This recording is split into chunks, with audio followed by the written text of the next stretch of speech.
ನನ್ನ ಲೈಫ್ನಾಗ financial problems ಭಾಳ ಆಗಿದ್ದು ರೀ. ಅದಕ್ಕಾಗಿ ನಮ್ಮ ಅಣ್ಣ ನನ್ನ ಕರ್ಕೊಂಡು ಬಂದಿದ್ರಿ ಉತ್ತರ ಕರ್ನಾಟಕನಾಗ ಶ್ರೀಚಕ್ರ ಇರೋ ಚಾಮುಂಡೇಶ್ವರಿ ಟೆಂಪಲ್ಗೆ. ಈ ದೇವಸ್ಥಾನ ಎಲ್ಲೈತಂದ್ರ ಸೌದತ್ತಿ ತಾಲೂಕನೇ ಆಗಿರೋ ಮರಕುಂಪೆ ಗ್ರಾಮನಾಗ. ಇಲ್ಲಿ ಬಂದ ಮೇಲೆ ಗೊತ್ತಾತ್ರಿ ಈ ದೇವಸ್ಥಾನ ಎಷ್ಟು ಪವರ್ಫುಲ್ ಐತಂತ. ಈ ದೇವಸ್ಥಾನದಾಗ ಬಂದ ಜನ ಏನೇನ್ ಸೇವೆ ಮಾಡ್ತಾರಂತ ತೋರಿಸ್ತೇನೆ ನಡೀರಿ. ಮಡ್ಲಕ್ಕಿ ಸೇವೆ ಮಾಡೋದ್ರಿಂದ ನಮ್ಮ ಆರೋಗ್ಯಗಿರೋ ಯಾವ್ದ ಸಮಸ್ಯೆ ಇದ್ರೆ ಎಲ್ಲದಕ್ಕೂ ಪರಿಹಾರ ಸಿಗ್ತೈತ್ರಿ. ಉಪ್ಪಿನ ಸೇವೆ ಮಾಡಿದ್ರ ದೃಷ್ಟಿ ದೋಷದ ಎಲ್ಲಾ ಪರಿಹಾರ ಸಿಗ್ತೈತ್ರಿ. ಹಂಗ ಎಣ್ಣೆ ಸೇವೆ ಹಾಗೂ ಬೆಲ್ಲದ ಸೇವೆ ಮಾಡಿದ್ರ ಇಲ್ಲಿ ಆರೋಗ್ಯ ಮತ್ ಹಣಕಾಸಿಂದ ಏನ ಪ್ರಾಬ್ಲಮ್ ಇದ್ರೆ ಎಲ್ಲದಕ್ಕೂ ಸಮಸ್ಯೆಗ ಪರಿಹಾರ ಸಿಗ್ತೈತ್ರಿ.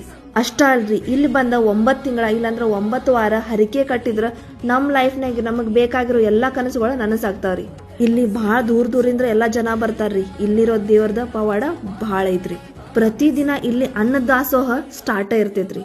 ಒಂದ್ಸಲ ಬಂದ ಈ ದೇವ್ರದ ಸೇವೆ ಮಾಡ್ರಿ, ನಿಮ್ಮೆಲ್ಲಾ ಕಷ್ಟಗಳದ ಪರಿಹಾರ ಪಡ್ಕೋರಿ.